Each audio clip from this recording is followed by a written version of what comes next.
Irmãos, vamos abrir a palavra do Senhor no livro de Atos, capítulo 18, Atos 18, do verso 1 a 17.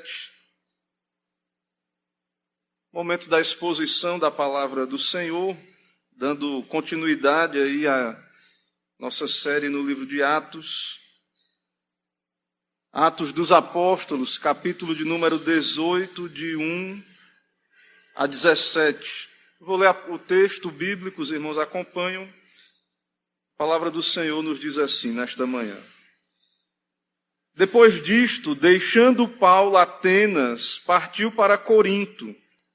Lá encontrou certo judeu chamado Áquila, natural do Ponto, recentemente chegado da Itália, com Priscila, sua mulher, em vista de ter Cláudio decretado que todos os judeus se retirassem de Roma. Paulo aproximou-se deles e, posto que eram do mesmo ofício, passou a morar com eles e ali trabalhava, pois a profissão deles era fazer tendas. E todos os sábados discorria na sinagoga, persuadindo tanto os judeus como gregos. Quando Silas e Timóteo desceram da Macedônia, Paulo se entregou totalmente à palavra, testemunhando aos judeus que o Cristo é Jesus. Opondo-se eles e blasfemando, sacudiu Paulo as vestes e disse-lhes: sobre a vossa cabeça o vosso sangue, eu dele estou limpo, e desde agora vou para os gentios. Saindo dali, entrou na casa de um homem chamado Tício Justo, que era temente a Deus. A casa era contígua à sinagoga. Mas Crispo, o principal da sinagoga, creu no Senhor com toda a sua casa. Também muitos dos coríntios, ouvindo, criam e eram batizados. Teve Paulo durante a noite uma visão, em que o Senhor lhe disse: não temas, pelo contrário, fala e não te cales, porquanto eu estou contigo, e ninguém ousará fazer-te mal, pois tenho muito povo nesta cidade.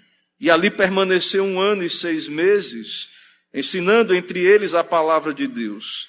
Quando, porém, Galho era procônsul da Acaia, levantaram-se os judeus concordemente contra Paulo e o levaram ao tribunal, dizendo: este persuade os homens a adorar a Deus por modo contrário à lei. Ia Paulo falar quando Galho declarou aos judeus: se fosse com efeito alguma injustiça ou crime da maior gravidade, ó judeus, de razão seria atender-vos. Mas se é questão de palavra, de nomes da vossa lei, tratai disso vós mesmos. Eu não quero ser juiz destas coisas. E os expulsou do tribunal. Então todos agarraram Sóstenes, o principal da sinagoga, e o espancavam diante do tribunal. Galho, todavia, não se incomodava com estas coisas. Vamos orar? Senhor, nosso Deus, eis-nos aqui diante do Senhor, da Tua palavra lida, nesse momento solene, ó Deus, do culto público, especialmente onde a Tua palavra é anunciada, onde o Senhor nos fala pela Tua palavra. Tem misericórdia de nós, ó Pai, pecadores, nos ilumina. Que o Senhor se agrade em usar esse momento para a nossa edificação. Que Teu Espírito Santo esteja nos auxiliando, cada um de nós, ó Deus, aqui nesse momento. No nome do Senhor Jesus oramos, gratos. Amém.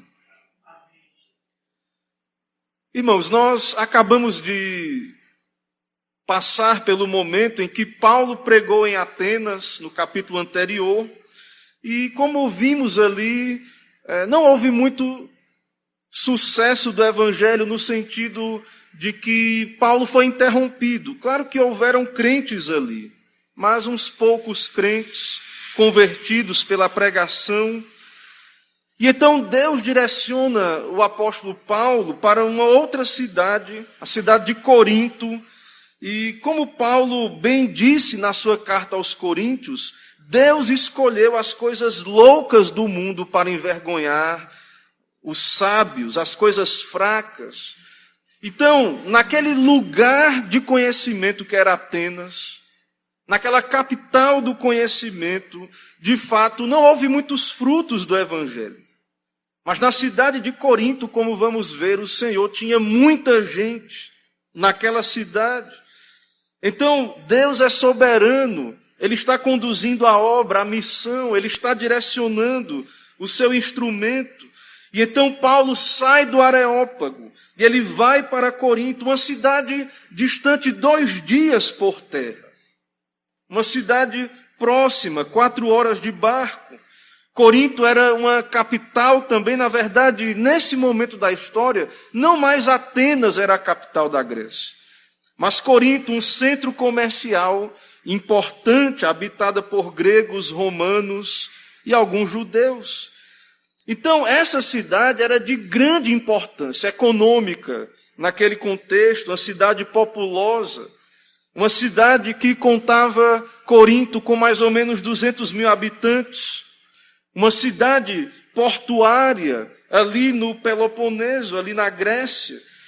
E então essa cidade foi conquistada pelos romanos, pelo general Lúcio.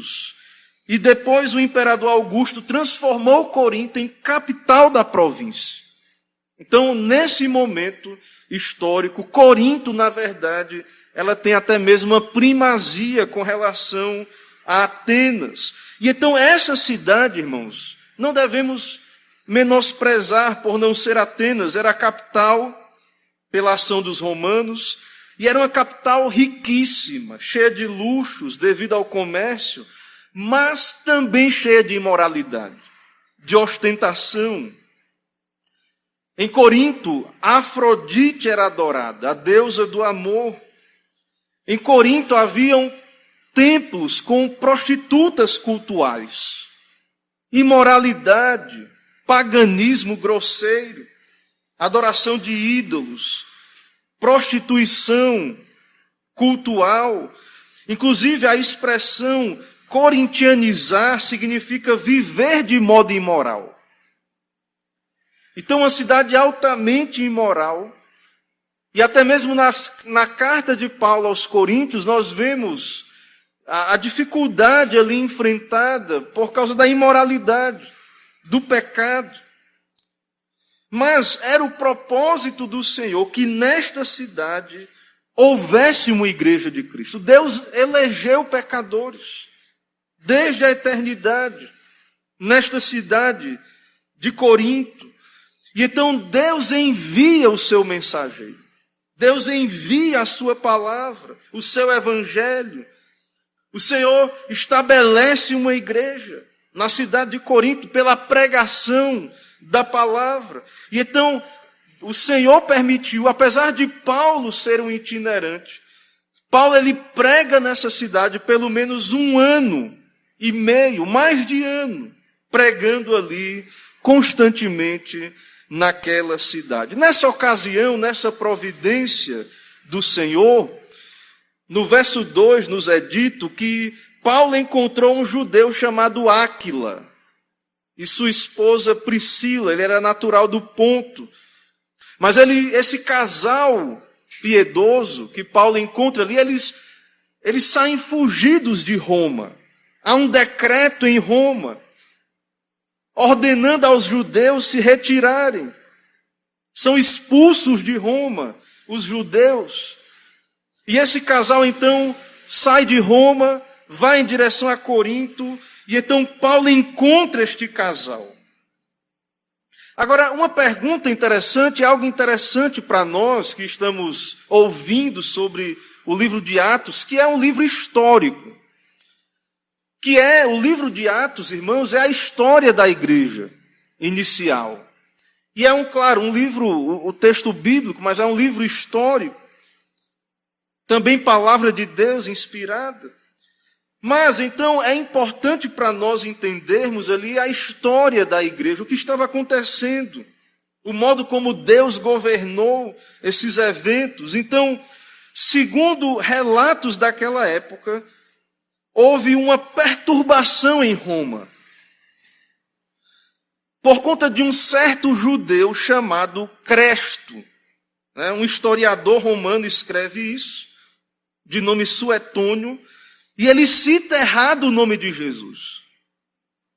Houve um tumulto entre os judeus por causa de um certo judeu chamado Cresto. Então, a pronúncia pagã do nome Cristo, do nome de Jesus. Então, eles pensavam que Cristo estava lá, em Roma, causando divisão, tumulto entre os judeus. E nós, irmãos, sabemos pela história da igreja que no começo da história era muito difícil, e é claro, porque o cristianismo vem do judaísmo. Era muito difícil para um romano, para um pagão, saber a diferença entre um cristão e um judeu. Porque a salvação vem dos judeus. A aliança, as promessas, o Cristo vem dos judeus. Mas então veio o Novo Testamento. O Senhor Jesus veio, e então nós vemos o surgimento da igreja cristã. E há um rompimento então com o judaísmo que não aceita Jesus como seu Messias. Eles esperam, os judeus esperam o seu Messias. Não creem que o Messias já veio. Tácito, historiador, também confirma essa informação em seus escritos. Esse casal, então, Priscila e Áquila, expulsos, chegam à Grécia, conhecem Paulo. E então o texto vai nos dizer que este casal eles tinham por profissão, por ofício, fazer tendas. Eles eram artesãos. E de fato, tenda é uma mercadoria muito interessante nesse momento. Uma moradia usada por pessoas que se deslocavam, uma espécie de barracas. E muitos judeus viviam de modo nômade ou seminômade. E essas barracas feitas de couro, pelos de cabra. E certamente o próprio Paulo usava essas barracas em algum momento ali nas suas viagens. Então, fazer tendas era uma profissão valiosa, lucrativa.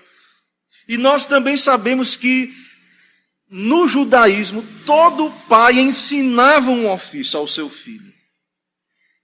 Havia um dito entre os judeus que o pai que não ensina o seu filho um ofício está ensinando ele a ser ladrão.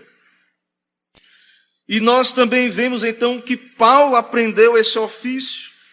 Tudo indica antes de ir a Jerusalém, ser discípulo de Gamaliel. Estar ali aprendendo aos pés de Gamaliel. E agora Paulo, como apóstolo de Cristo, adulto, missionário, pregador do Evangelho, ele usa esse conhecimento.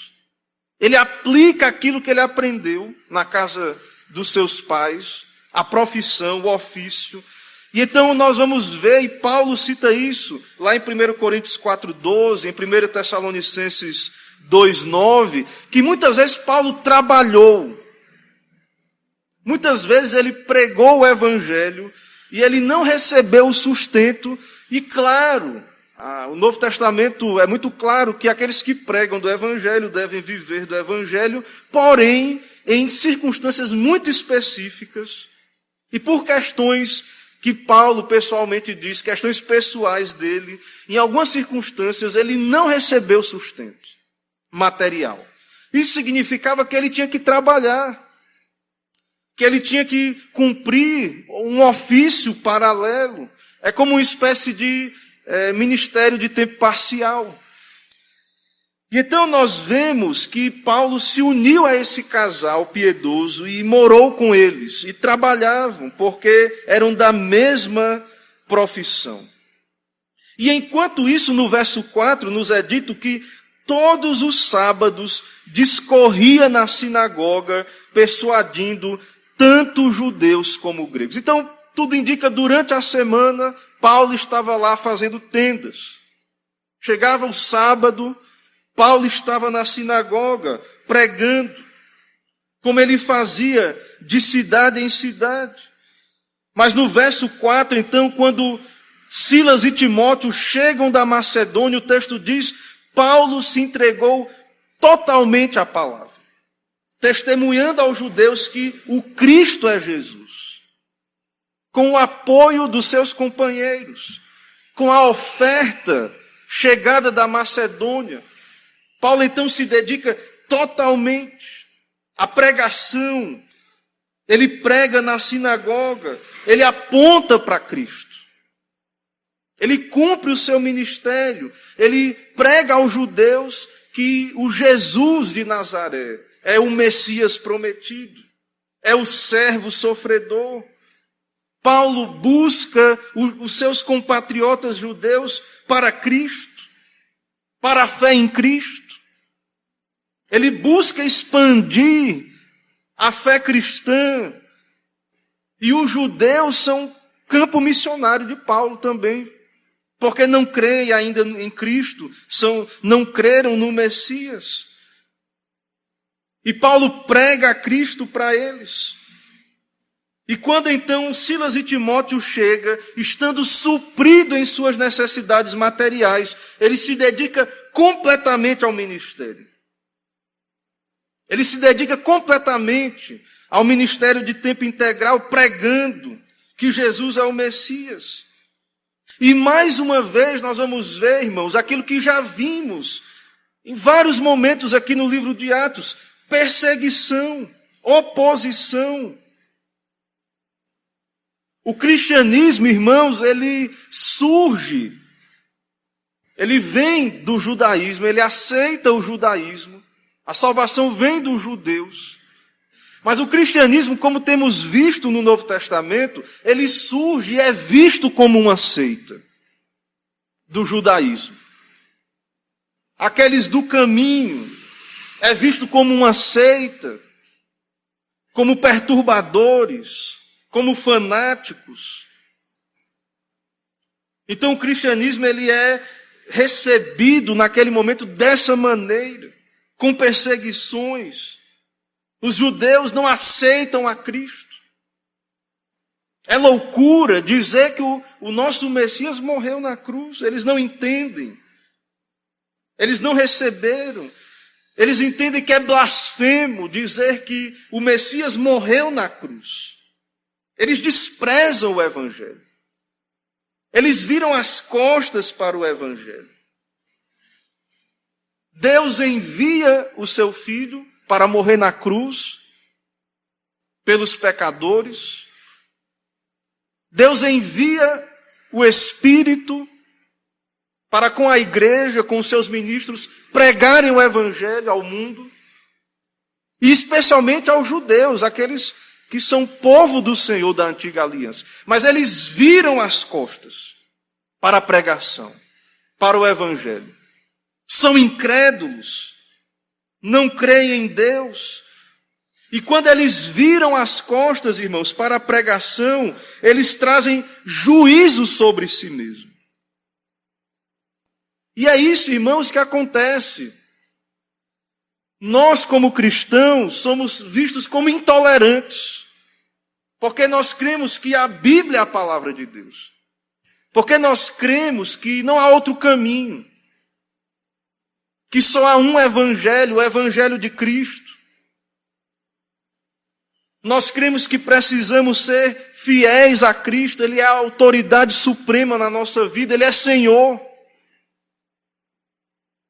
E nós, como igreja, queremos servi-lo, ser fiéis, obedientes. Mas o mundo ataca o cristianismo. Os conceitos, o padrão de Deus revelado nas Escrituras, o mundo despreza, o mundo ataca. A liberdade cristã de não pecar, a libertação que temos em Cristo Jesus para estarmos aqui, por exemplo, adorando a Deus livremente, de coração, de boa vontade, o mundo despreza. Os padrões de Deus para a família, os ideais cristãos para a sociedade, o mundo despreza, o mundo rejeita. Não é diferente, irmãos, hoje. Pregamos o Evangelho, pregamos a Cristo. E os homens continuam virando as costas. E no verso 6 diz, opondo-se eles e blasfemando. O que é que Paulo fez? O mundo ridiculariza, persegue a igreja, opõe-se à igreja, à pregação.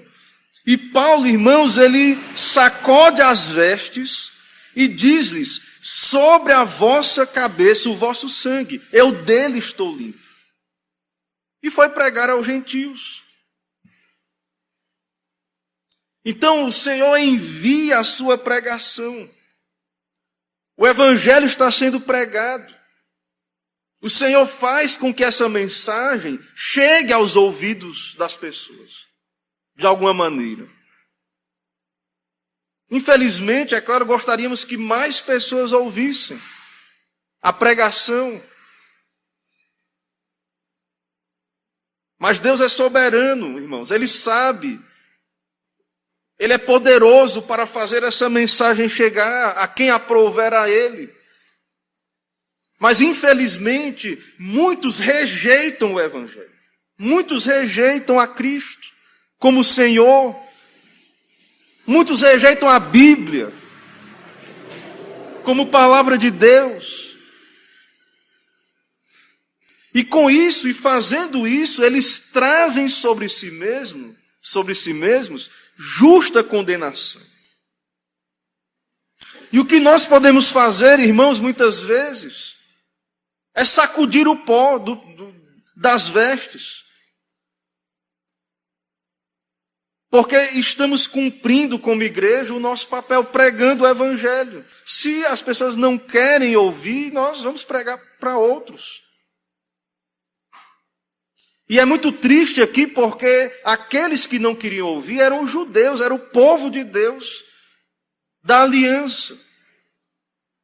Mas que finalmente foram rejeitados. Porque Deus, na verdade, eles eram um tipo da igreja do Novo Testamento, que é hoje o Israel de Deus. Então eles rejeitam Paulo, a pregação do Evangelho, e Paulo então segue pregando. Ele sai da sinagoga, vai para uma casa vizinha que estava de portas abertas. Ele não usa o prédio da sinagoga, ele encontra uma casa ali perto de um gentio chamado Justus e pregou naquele local, pregou o Evangelho. No versículo 8 aí nós vemos, mas Cristo, e aí no versículo 7, Tício Justo, que era temente a Deus, esse homem creu no Senhor, e mesmo Paulo sendo expulso da sinagoga, no verso 8 é dito que o chefe da sinagoga, o principal da sinagoga, creu com a sua casa. Creu no Senhor. Muitos dos coríntios creram no Senhor, mas Paulo então parou de pregar na sinagoga. Irmãos, imaginem, claro que Paulo é um imitador de Cristo. É um apóstolo de Cristo, um homem piedoso, um homem de convicções, um perseguidor da igreja que se tornou um grande pregador. E então nós vemos que Paulo estava disposto a suportar tudo pelo Evangelho, para a pregação do Evangelho. Mas Paulo é humano. E algo interessante aqui, porque parece que Paulo não precisava de nenhum tipo de encorajamento, né? E embora nós que somos cristãos sabemos que o que deve nos mover é Deus, né? Não algum tipo de autoajuda, né? Ou discurso motivacional, embora não é uma coisa espiritual, mas tem o seu lugar, né? Na questão social aí, pessoas que trabalham com questões de motivação e coisas desse tipo. Mas isso não tem nada a ver com questão espiritual, de espiritualidade. Mas o fato, irmãos, é que nós cristãos, que temos a fé, que estamos unidos a Cristo, nós nos cansamos também. Nós somos humanos. Nós nos desmotivamos. Imagine Paulo de cidade em cidade, rejeição, perseguição, pedra, pau e pedra. E talvez Paulo, então, ali em Corinto, mais uma vez, ele pensou, pronto, então não dá para fazer muita coisa, não. Eu vou pregar aqui, preguei, os judeus já me rejeitaram. Vou ficar mais um pouco de tempo aqui com os gentios e vou seguir minha viagem. Mas o Senhor diz no verso 9 a Paulo durante a noite, ele tem uma visão e o Senhor lhe disse, não temas, pelo contrário, fale e não te cales, porque eu estou contigo e ninguém ousará fazer-te mal, pois tenho muito povo nessa cidade. O Senhor diz a Paulo, não tenha medo dos opositores, da perseguição,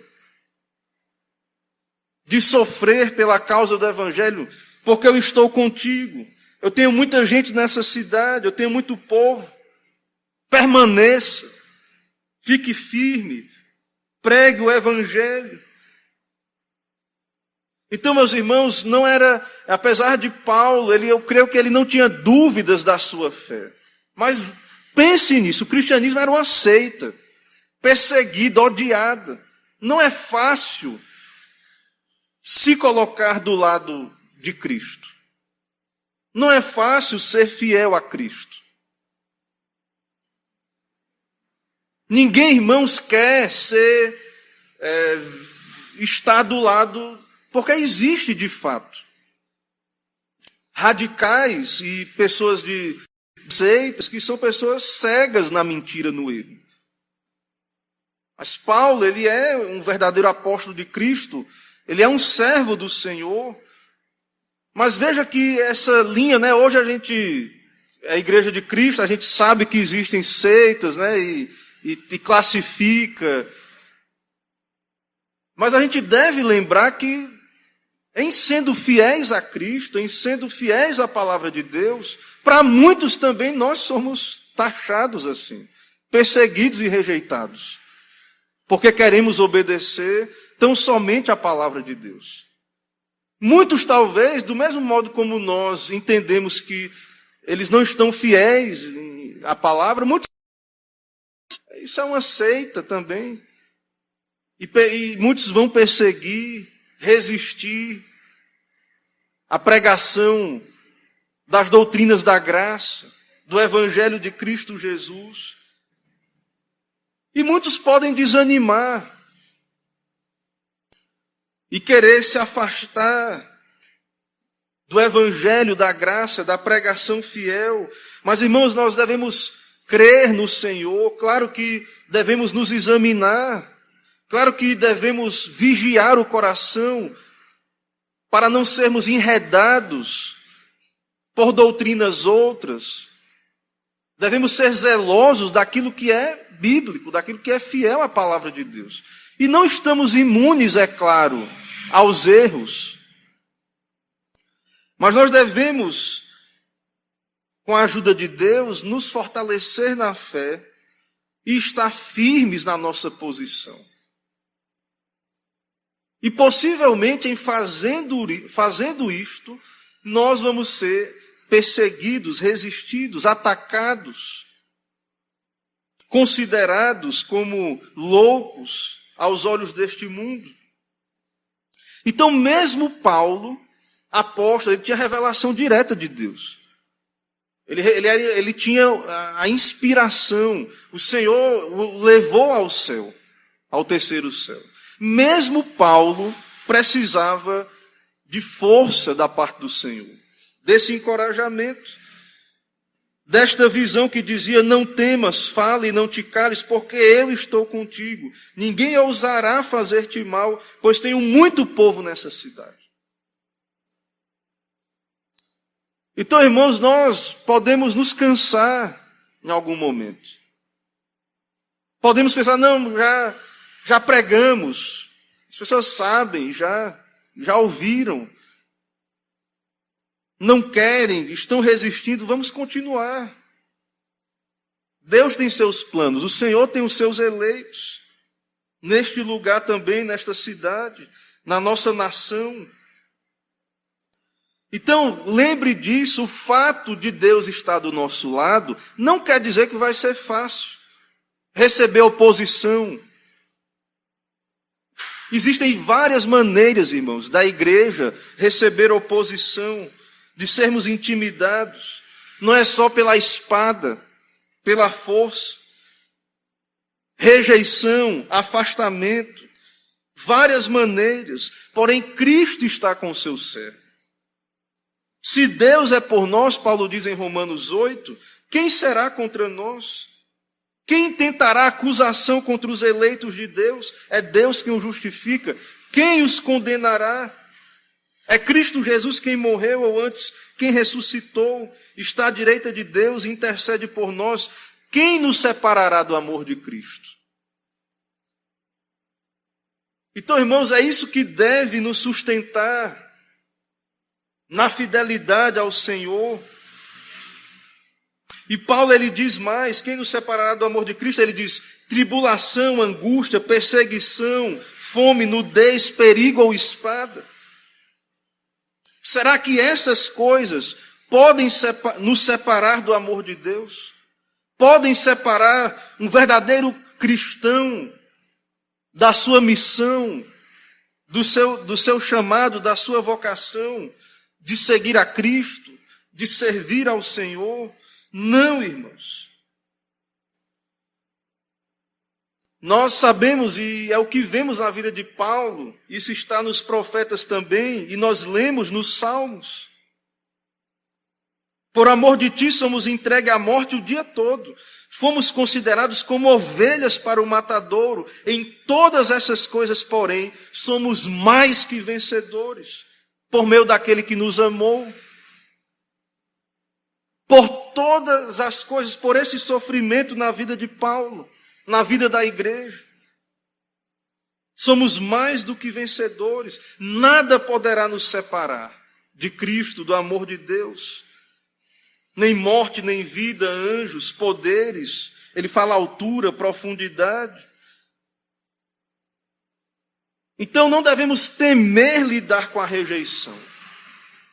Devemos ser achados fiéis. Guardar o nosso coração, vigiar. Porque não somos infalíveis. Mas jamais sermos desencorajados. Então Paulo era um homem comum, não era um homem de prestígio naquela cultura coríntia, mas um fabricante de tendas, um homem sofrendo oposição, teve que lutar contra o medo, temor de homens, mas Deus foi com ele. 1 Coríntios 2:3, ele diz, e foi em fraqueza, temor e grande tremor que estive entre vós. Veja Paulo abrindo o coração dele, foi em fraqueza, temor e grande tremor que eu estive entre vós. Mas Deus disse, não temas, pregue, não te cales, eu tenho gente nessa cidade, eu vou lhe proteger. Há eleitos de Deus nessa cidade. Eu irei tornar a sua pregação eficaz para a salvação desses pecadores. Meus irmãos, a eleição, a doutrina da eleição, aos que Deus de antemão conheceu, Ele os predestinou. E aos que predestinou, a esses chamou. Nós cremos na eleição, mas eles precisam ouvir o chamado do Evangelho. Senão, não precisaria enviar ministros, missionários. Não precisaríamos anunciar, evangelizar, pregar. Nós, como igreja de Cristo, irmãos, nós temos que nos lembrar disso. Que os pecadores precisam ouvir o chamado do Evangelho. Ah, pastor, mas não tem a eleição? Tem a eleição. Mas aos que predestinou também chamou, e aos que chamou justificou, e aos que justificou glorificou. Então Deus irá salvar os seus eleitos. Mas Ele usa meios e instrumentos, e era necessário Paulo pregar. Paulo permanecer na cidade. pregando. E isso, Deus abriu a porta e Deus sustentou as condições para que esse ministério se cumprisse ali. Do verso 11, então, em diante, diz aí no verso 11, que ele permaneceu 1 ano e 6 meses, ensinando entre eles a palavra de Deus. Mas o povo não desistiu, irmãos, de perseguir. Do verso 12 em diante. Havia um procônsul chamado Galio, e os judeus foram ali contra Paulo, foram para a justiça, para o tribunal. Levaram Paulo à justiça, na presença de Galio. Esse Galio, ele é citado por Sêneca, um famoso escritor romano e sábio moralista, mas esse homem, mesmo sendo pagão, era um homem de valores, de justiça, comprometido com valores. Depois o próprio Nero perseguiu esse Galio, e parece que ele e um irmão foram mortos pelo imperador Nero. Então, os judeus queriam calar a boca de Paulo. Deus disse, não temas, pregue. Mas o que é que os judeus queriam? Calar a boca de Paulo. Impedir a pregação. E então Paulo é acusado diante da corte. Mas Galio disse, eu não quero, é questão de lei de judeu, resolva entre vocês. E, irmãos, Deus usou esse momento, esse tribunal. Deus usou esse momento. Galio expulsou os judeus do tribunal. E Paulo recebeu, então, um salvo-conduto para pregar o evangelho no Império Romano. Não foi impedido, mas confirmado. E Deus usou pagãos. Deus usou esse Galio. E então nós podemos pensar, né, poxa, o mundo, o mal tem crescido. Qual é o poder da igreja? Estão tentando nos calar. Irmãos, nós devemos cumprir a nossa missão. E Deus vai usar os seus meios. Deus vai cumprir o seu propósito na igreja. Então, diante desse texto, diante disso que temos visto aí, nós podemos saber que Cristo, o Senhor Jesus Cristo, continua operando neste mundo por meio da sua igreja. Ele é o cabeça da igreja, o sustentador. Lá nas visões de Apocalipse, de João, ele vê lá Cristo. E ele vê as 7 estrelas na sua mão, os 7 espíritos, né, que representam o Espírito Santo, o Espírito de Cristo, que está presente no meio da sua igreja. Então, irmãos, nós devemos crer que o Senhor continua reinando soberanamente, sustentando os seus ministros, alcançando os seus eleitos. Nós podemos entender por esse texto que não é uma mera eleição, porque Deus sabe quem vai aceitar, mas porque Ele tem os seus eleitos. E a eleição, então, é uma motivação para pregarmos o Evangelho. Para dizermos aos homens que, pela graça de Deus, né, Deus está oportunizando, por meio do Evangelho, perdão, salvação a pecadores dignos de morte. Então nós vemos isso. E nós vemos também, irmãos, nós podemos aprender nesse texto também a questão da necessidade do sustento da igreja também. Claro que Deus sustenta a sua igreja. Paulo, ele abre mão, né, ele vai fazer tendas, e muita gente acha, então, que isso é uma regra, que todo ministro deveria fazer tendas, né? E nós vemos aí que Paulo, ele, em algum momento, ele para de fazer tendas, ele se entrega ao ministério da pregação. Então, muitos acham que o ministério do Evangelho não é um serviço digno de uma atenção integral.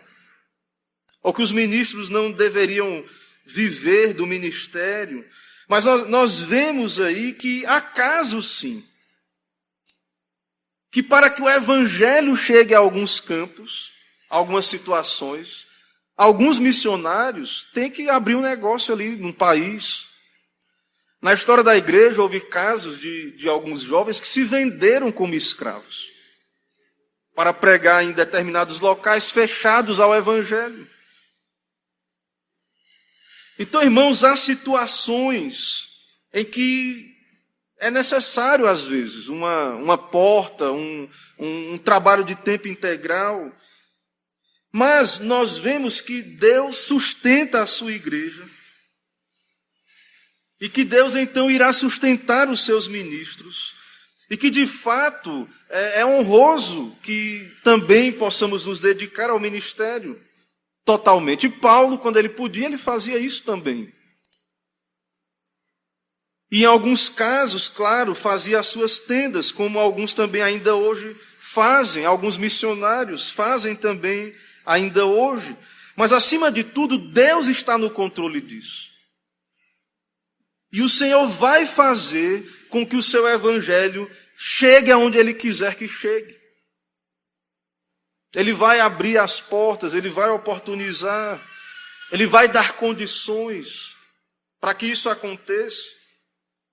Então, no caso de Paulo, o Senhor usou essa habilidade que ele tinha, da construção de tendas. Mas o principal, irmãos, é que o Senhor está cumprindo o seu propósito e o evangelho vai avançar. Independente das opiniões dos homens quanto ao modo como isso deve ser, o Senhor sustenta a sua igreja. Então, que possamos entender, irmãos, a importância de Cristo, da pregação, da evangelização, né, de anunciarmos a Cristo, e que o Senhor então aplique essa palavra aos nossos corações. Amém. Irmãos, nesse momento, vamos nos preparar para participar do sacramento da mesa do Senhor. Convido os irmãos a abrirem a palavra de Deus no Evangelho de Mateus, no capítulo 26, a partir do verso 26, um dos textos que institui a mesa, a ceia do Senhor. Irmãos, nós devemos participar da mesa desse momento com atenção, com proveito. Né? No culto, nós estamos aqui para servir ao Senhor, né? Para dedicar-nos a Deus, servi-lo de boa vontade. Né? Então, não vamos dispersar nesse momento, mas vamos estar atentos a esse momento marcante na nossa vida como igreja, pois nós somos participantes de Cristo. Deus nos uniu a Cristo. E aqui nós temos a representação visível desta aliança. Isso aqui é um símbolo, um sinal visível da nossa união com o nosso Senhor, que é espiritual. Então, Mateus 26, do verso 26 ao 30, nós temos aí a instituição da ceia. A palavra de Deus diz assim: enquanto comiam, tomou Jesus um pão e, abençoando-o, partiu e o deu aos discípulos, dizendo: tomai e comei, isto é o meu corpo. A seguir tomou um cálice, tendo dado graças, o deu aos discípulos, dizendo: bebei dele todos. Porque isto é o meu sangue, o sangue da nova aliança, derramado em favor de muitos, para a remissão de pecados.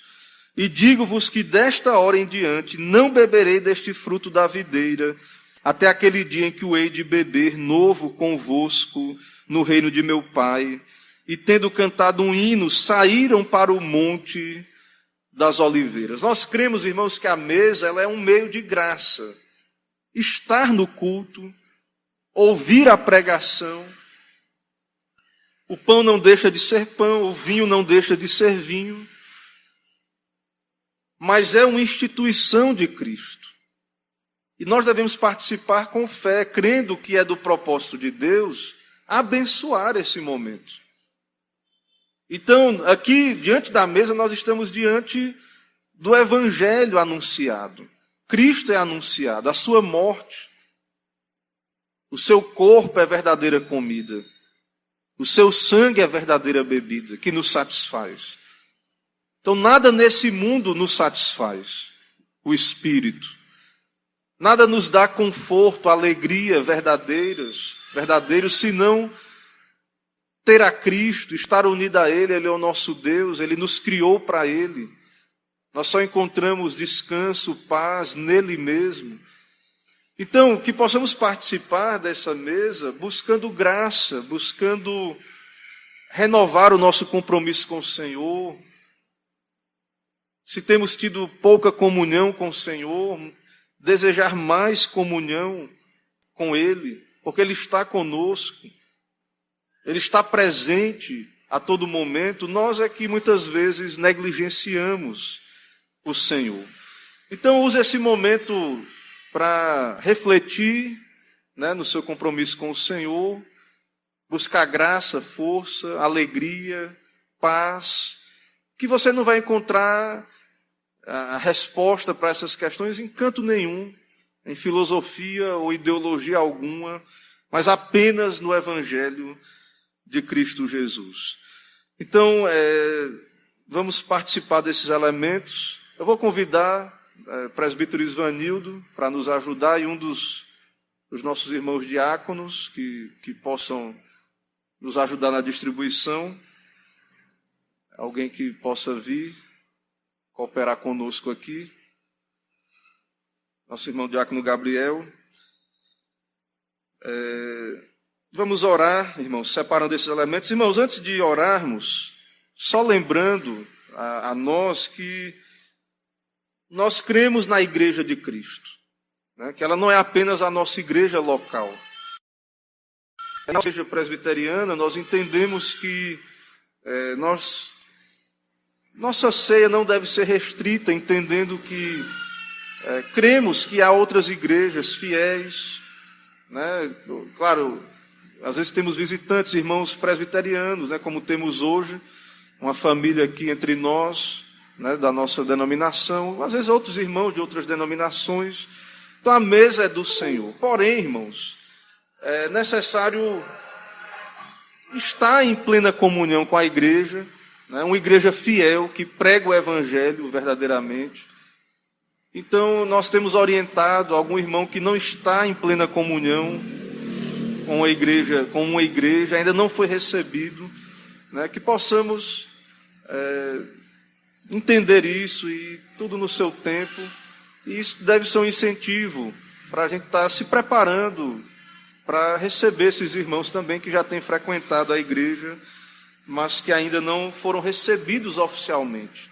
Então, eu peço aos irmãos aqueles que não estão vinculados a nenhuma igreja fiel, bíblica, que não participem, e aqueles que são parte de alguma igreja, que prega o Evangelho e por algum motivo nos visita, se você está em plena comunhão, tem andado com Cristo, você pode participar do sacramento. Vamos orar então, separando esses elementos dos natural, oremos ao Senhor. Senhor, nós te louvamos pelo teu dia, por estarmos aqui, pela pregação da tua palavra, e nesse momento, ó Pai, porque o Senhor nos deu esse memorial.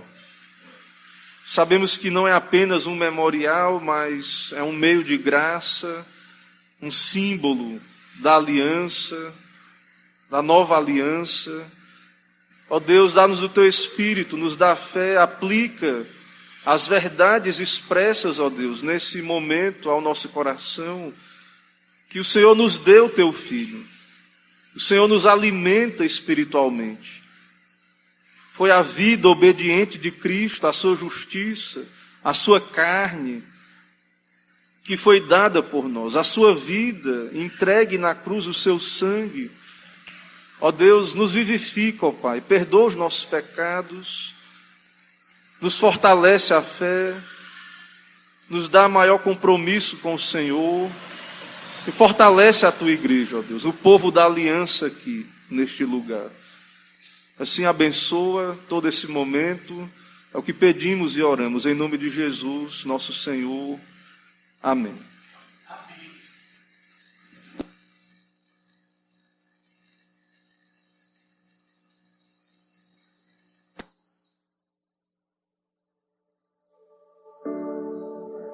Irmãos, então, diante disso, nesse momento que já oramos, vamos então participar dos elementos. Vamos participar então do primeiro elemento, o pão.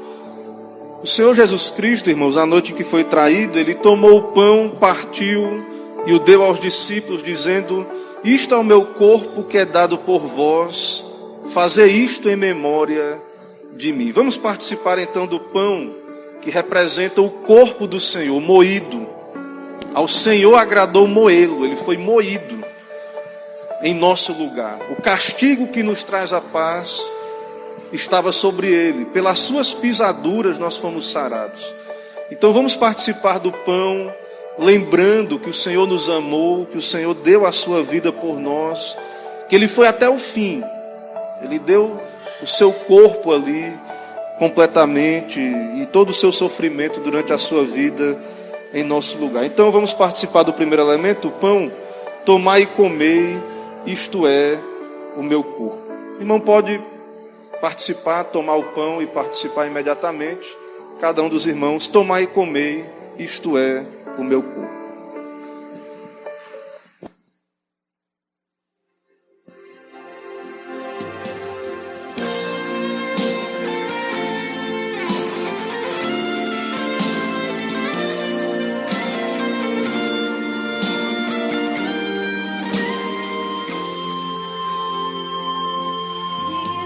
Olhares, Senhor, pra dentro de mim, nada encontrarás de bom, mas o desejo eu tenho de ser transformado. Preciso tanto do teu perdão. Dá-me um novo coração,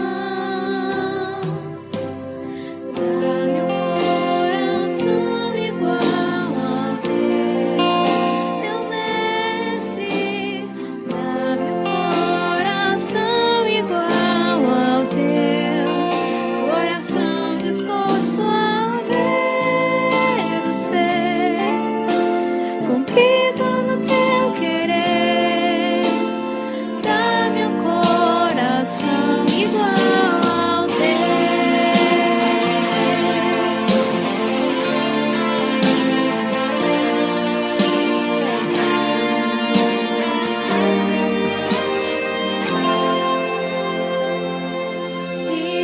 Olhares, Senhor, pra dentro de mim, nada encontrarás de bom, mas o desejo eu tenho de ser transformado. Preciso tanto do teu perdão. Dá-me um novo coração, dá-me um coração igual ao teu, meu mestre. Dá-me um coração igual ao teu, coração disposto a obedecer, cumprir todo o teu querer. Coração igual ao teu, dá-me um coração igual ao teu, meu mestre. Dá-me um coração igual ao teu, coração disposto a obedecer.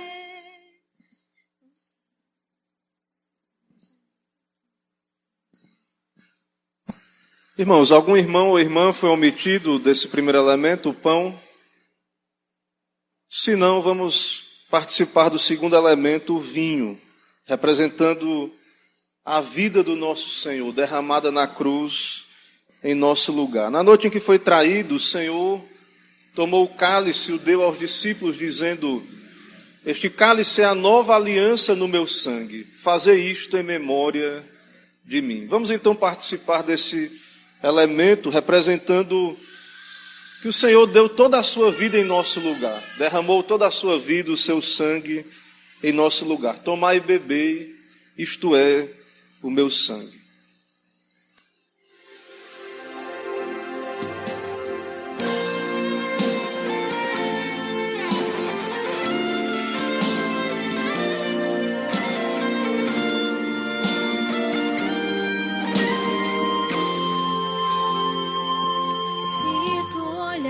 Senhor, pra dentro de mim, nada encontrarás de bom, mas um desejo eu tenho de ser transformado. Preciso tanto do teu perdão, dá-me um novo coração, dá-me um coração igual ao teu, meu mestre, dá-me um coração igual ao teu, coração disposto a obedecer, cumprir todo o teu querer. Dá-me um coração igual ao teu.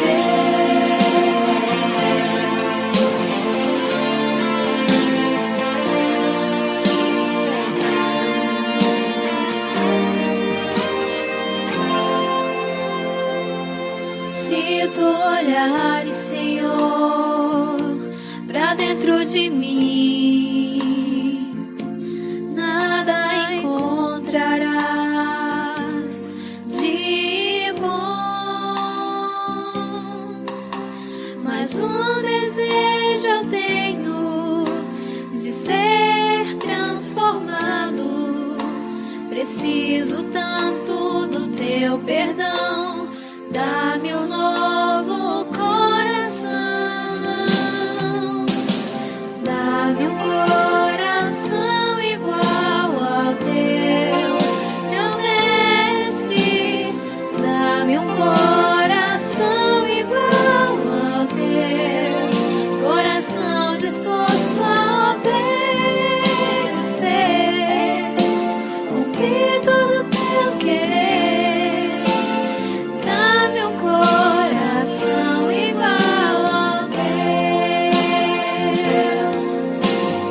dá-me um coração igual ao teu, meu mestre, dá-me um coração igual ao teu, coração disposto a obedecer, cumprir todo o teu querer. Dá-me um coração igual ao teu. Ensina-me a amar o meu irmão, a olhar com os teus olhos, perdoar com teu perdão. Enche-me com teu espírito, endireita os meus caminhos. Ó Deus, dá-me um novo coração. Enche-me com teu espírito, endireita os meus caminhos. Ó Deus, dá-me um novo coração. Dá-me um coração igual.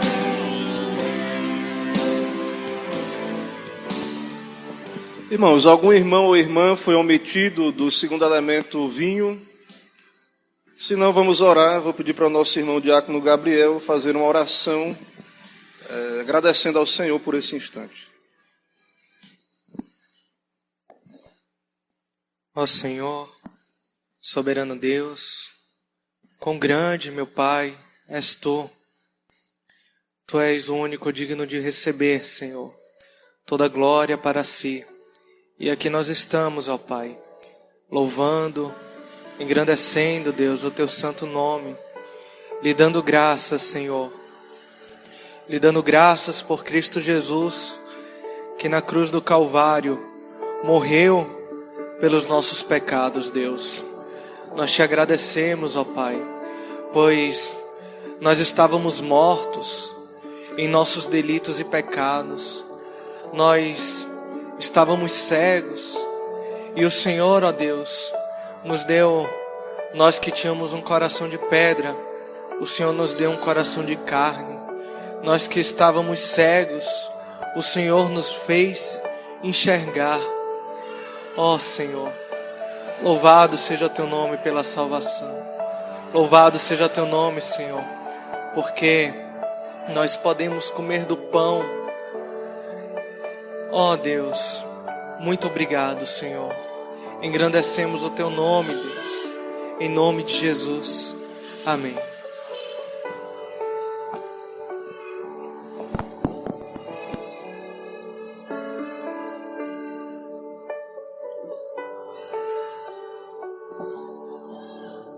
Irmãos, nós vamos cantar mais um hino e depois deste hino nós faremos a oração final, né, impetraria a bênção apostólica e entoaremos o tríplice amém. Vamos então louvar ao nosso Deus.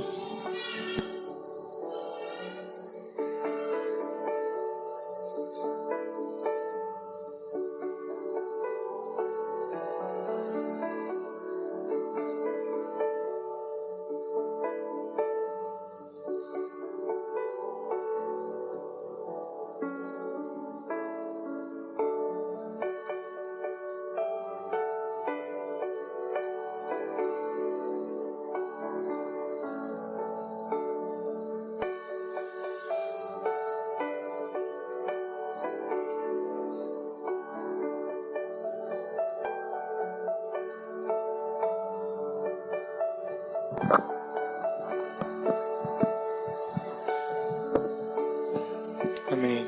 Fiquemos de pé novamente.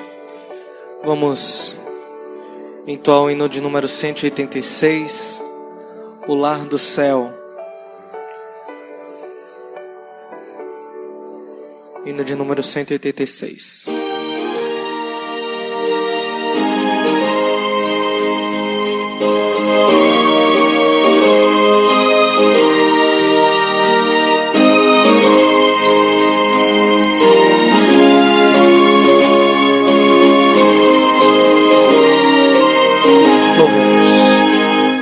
Pensai nesse lar lá do céu, nas gloriosas moradas de luz, onde os crentes felizes desfrutam da presença de Cristo Jesus. Oh, pensai, oh, pensai, oh, pensai nesse lar lá do céu, lá do céu, lá do céu, lá do céu. Oh, pensai nesse lar lá do céu. Oh, pensai nos amigos do céu que vencerão a luta final, e nos cantos que sempre ressoam da harmonia do lar eternal. Oh, pensai, oh, pensai, oh, pensai nesse lar lá do céu, lá do céu, lá do céu, lá do céu. Oh, pensai nesse lar lá do céu.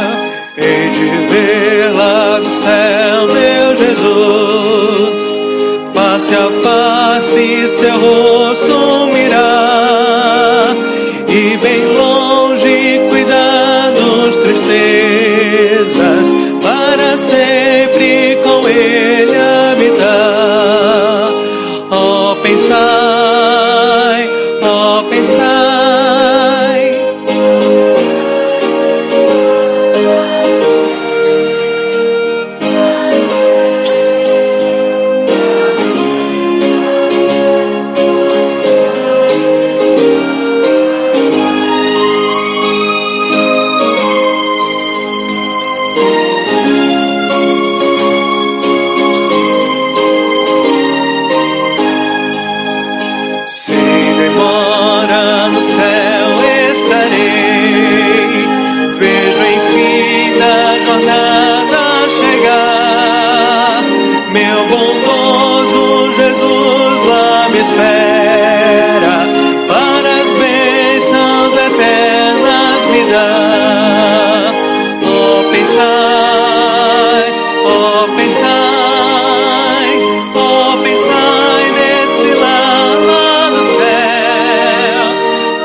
Irmãos, vamos fazer a oração final?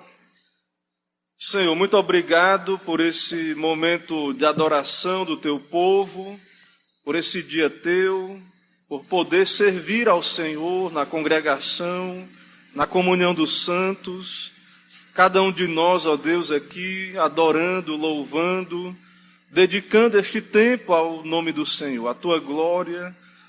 Recebe, ó Deus, a adoração do teu povo por meio do teu Filho e abençoa, Pai, essa semana de atividades, cada um nas suas lides, nas suas profissões, ofícios, na sua vida familiar.